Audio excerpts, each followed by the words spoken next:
You ever met someone who changed your life without even knowing it?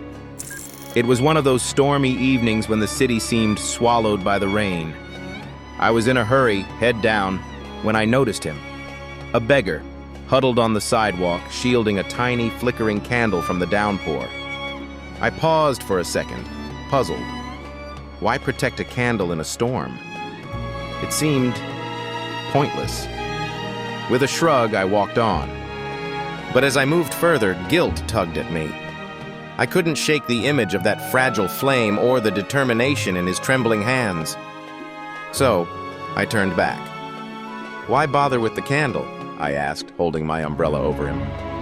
He looked up, his face worn yet calm, and said softly, "This light is for my daughter. She's sick, waiting in the shelter down the street. It's all she has to hold on to hope." His words hit me like lightning. That tiny flame wasn't just light, it was life. I stood there, stunned, as he explained.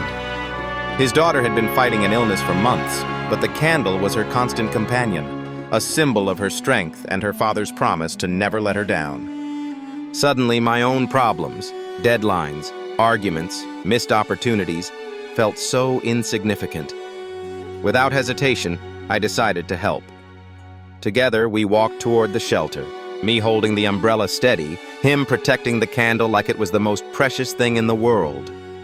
When we reached the shelter, a little girl with tired eyes lit up at the sight of us.